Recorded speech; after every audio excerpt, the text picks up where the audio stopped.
I'd like to ask you about your thoughts on Joseph Biden's decision not to run against Donald Trump in this election and to give up his nomination to someone else from the Democratic Party. He is suggesting Kamala Harris, but that may not be the case. Isn't this decision too late? Shouldn't Biden have withdrawn earlier and given more time for another Democratic candidate to prepare and compete with Trump? Well, look, fortunately, the debate debacle happened 5 months before the election itself, before November 5th. This gives the Democrats a chance to fix the situation. Although, of course, the primaries have already been held, the caucuses have already begun, the preliminary conventions have already taken place. I mean the primaries, not the national convention of the Democratic Party. But this information became known during the debates almost 3 weeks ago. During this time, it became apparent to the entire nation and the world that Biden had physical problems and that his continued intentions to run were medically questionable. From that moment on, it became clear that it was only a matter of time before Biden resigned from the campaign.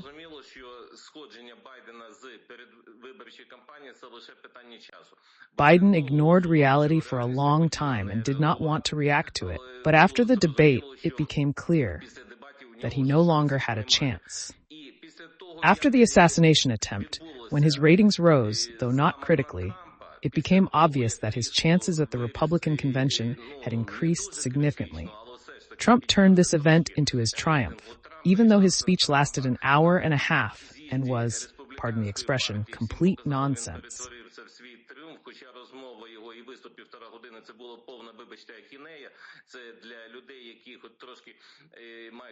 It is clear to people with at least some education that what Trump said about Biden and the situation in America is not true. The U.S. economy is booming, and the situation in the country is not as catastrophic as Trump described.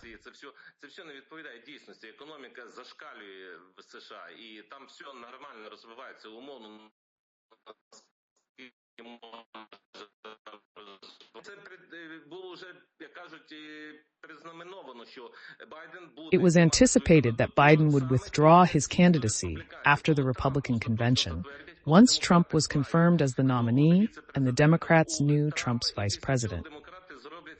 The Democrats made their move yesterday by scheduling their national convention for late August, even though debates typically start in September.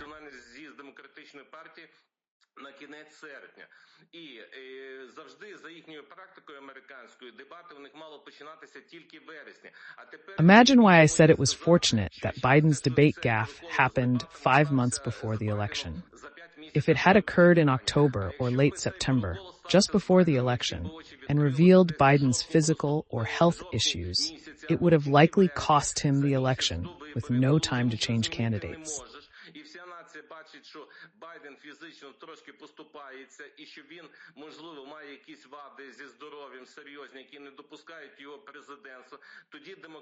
Now, before the national convention of the Democrats takes place, there is an opportunity to change the candidate, for example, to Kamala Harris. She can decide on a vice president, and the Democrats still have a chance to organize their election campaign properly. Although, of course, it would have been better to do it earlier, about a month or two ago.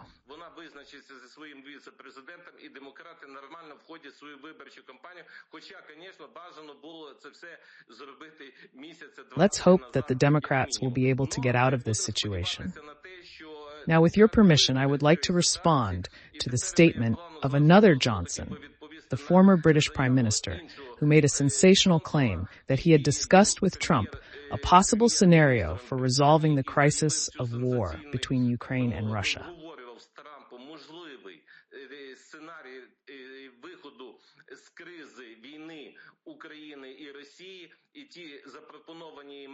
The first part of Johnson's proposals, voiced in the Daily Mail article, can be perceived quite adequately. He talks about the need to negotiate with Russia from a position of strength, and that Trump should use this strength in dealing with Putin. Johnson also notes that Ukraine needs to be urgently provided with a maximum number of weapons, including long-range missiles and other guided missiles, and be allowed to strike Russian targets at a great distance. During the NATO summit, I emphasized that two key decisions are crucial for Ukraine in the context of the war. The White House's agreement to provide long-range missiles and to permit strikes into Russia's interior. This is extremely important, much more important than the decisions that were made at the NATO summit about logistics or who would be the special envoy for Ukraine. And the fact that Johnson finally brought this to Trump, and Trump allegedly, according to Johnson, could theoretically do this if he became president. For Ukraine, this is important, but the beginning of Johnson's article and his conversation with Trump present a scenario that does not stand up to scrutiny. For example, the notion that 70,000 well-trained Ukrainian troops could replace U.S. forces in Europe is completely unrealistic. First, Americans are unlikely to agree to such a plan, although, of course, our Ukrainian soldiers would like to serve in Europe and receive almost American salaries. Americans prefer to serve in Europe themselves and won't be sending their troops elsewhere. The question is whether the Ukrainian armed forces can withdraw 70,000 soldiers, roughly 14 brigades, to fulfill obligations or service in Europe.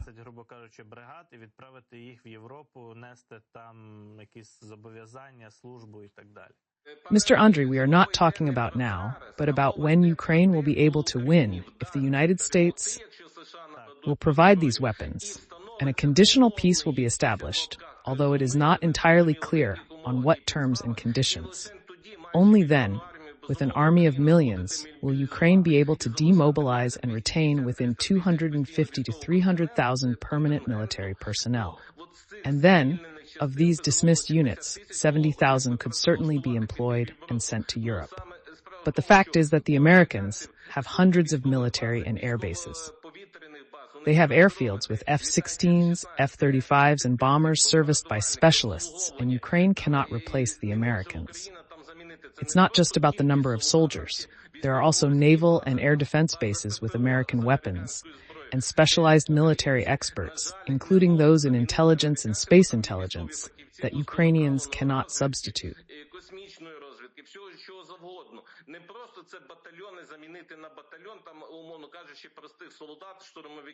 You mean that these are interconnected processes between departments, and it is impossible to simply replace one with the other numerically.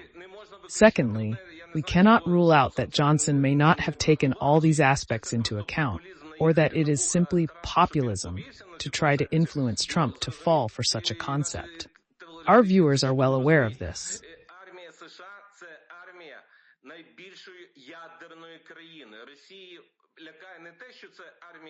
The U.S. Army is the army of the largest nuclear power. What scares Russia is not just the U.S. Army or the army of, say, Italy, but the fact that the U.S. has a huge nuclear arsenal that is perhaps more accurate and powerful than Russia's own. Putin is afraid of U.S. nuclear power, not just abstract U.S. troops. If the U.S. did not have nuclear weapons, the situation would be different.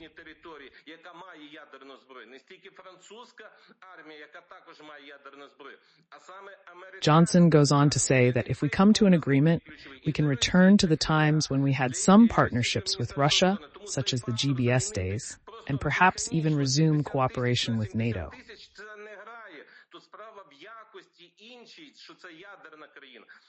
Він говорить, що ми, якщо домовимося, можемо посадити Путіна взагалі і повернути часи в найкраще, коли було G8, а можливо навіть і партнерство з НАТО знову возобновити. Чекайте. Can Trump actually do this? He might invite Putin to Mar-a-Lago or the White House, but what happens to the G8? The G7 includes 6 other countries, so inviting Putin back would require their approval. It's uncertain if the UK, where Johnson might support Putin's return, or other G7 countries would agree to this.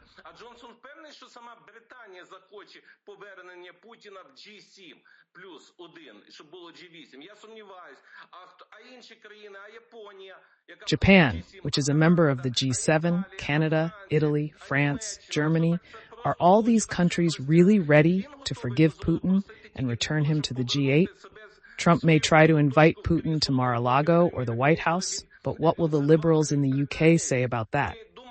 Johnson seems to be trying to return to the political scene as the leader of the Conservatives and the future Prime Minister of the United Kingdom after the Conservative defeat. This activity of Johnson's and his conversation with Trump are probably aimed at his personal ambitions. All analysts around the world believe that Johnson, with his desire to return to power, is using the situation in Ukraine and Russia for his own purposes. Johnson wants to return to the Prime Minister's chair, and this explains his position and proposals. Bolton, President Trump's former national security aide, also spoke about the situation. He noted that what Trump says about the possibility of a quick solution to the conflict between Russia and Ukraine is unrealistic. Bolton emphasized that the idea of solving war in one day or one phone call are just words without any real basis. This is insanity. Trump doesn't have a single scenario, neither in his team nor himself. He doesn't know how to fight a war, he hasn't known it, and he won't know it. He will continue to serve and serve Russia. That's why Johnson's idea of Russia being reinstated by its partners is problematic. At the level of perhaps even NATO and the G8 requests, this means that there will be no Hague, that the International Criminal Court in The Hague is just a profanation of the West, which is fooling Ukrainians and leading us by the nose. This also means that sanctions against Russia may be lifted, and if this happens, the West and the whole world will be able to transfer all military technologies, factories, lines, and machines to Russia. Chips, the entire element base.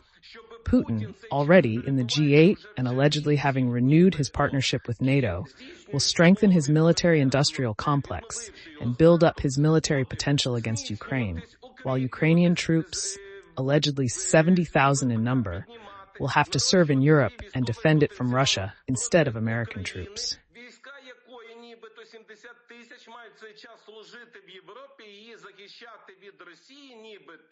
At this time, Europe will trade by lifting sanctions against Russia, which will increase Russia's military capabilities, which will be turned against the same Europe. Do you realize the absurdity and illogical connection Johnson presented in his speech and concept of restoring peace between Ukraine and Russia? He is offering Ukraine and the world to bring Russia back to the negotiating table.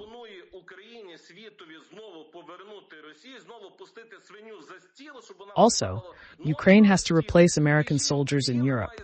This is real nonsense that the supposedly wise Johnson is proposing. We are immensely grateful to him for being the first to fly to Kyiv in March 2024, meeting with us, terminating the Istanbul agreements, influencing many processes, and providing military assistance to Ukraine before the war began, along with the United States of America. But his plan raises questions. Perhaps we read his article differently. Perhaps he writes one thing, we understand another, and in reality the situation may be completely different. We'll see in time, but this concept of Russia's return to the G8 and the restoration of partnership with NATO is understandable as it is written, otherwise we don't understand it. We did not invent it for him.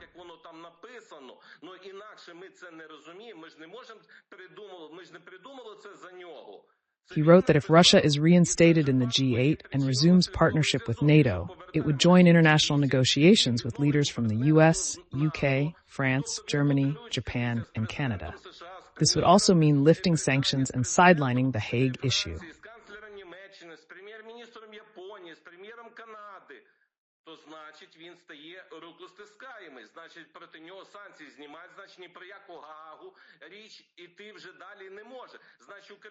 Ukraine will not be paid reparations, will not be compensated for the damage caused by the war, there will be no regressions, and hundreds of thousands of wounded Ukrainian soldiers who have lost arms, legs, eyes, and other organs will have to forget about their grief and forgive. And Ukraine will also need to defend the Europe that draws such a concept of restoring relations with Russia.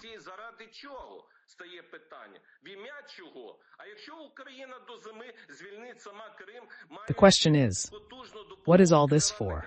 If Ukraine liberates its territories by winter, receiving powerful assistance in the form of guided missiles with a range of more than 300 kilometers, in order to regain Crimea, we will need to hit airfields around Crimea within a radius of at least 200 kilometers. This requires permission to fire at a distance of at least 300 kilometers, and preferably 400 or 500 kilometers, exclusively at military targets, in compliance with international law and without harming civilian objects or people. The new White House administration must dare to do so.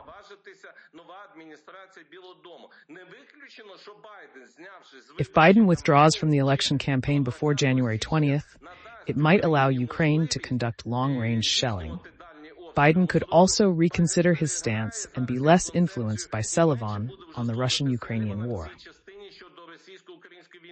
Let's hope that the second part of the exit scenario proposed to Trump by Johnson will not come to fruition and will not be implemented.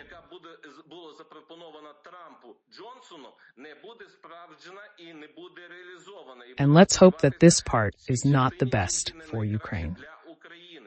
We need weapons. Permit presidential administration should address this. Yes, we agree that peace can only be established by force with Putin. No agreements, no negotiations, nothing will work. Putin could end the war if Ukraine surrenders and meets all his demands, but this would result in a tragic outcome for Ukraine and Europe. Therefore, this scenario is critically impossible and deadly for Ukraine, Europe, and the entire world. Mr. Yuriy, thank you for your emotional and insightful speech. Your reaction is understandable. Indeed, Boris Johnson's proposed scenario seems illogical and unrealistic. The conditions under which Putin might agree to withdraw to 2022 borders are unclear. And the fact that we are leaving Crimea and a large part of eastern Ukraine under occupation is absolutely unacceptable. Many other aspects of this scenario also raise questions. We can't recognize our friend Boris Johnson in this text, but something certainly made him write these lines. You also mentioned some of Johnson's motivation in your speech, for which I thank you very much. Thank you for your inclusion and for the dialogue. Yuriy Romaniuk was with us.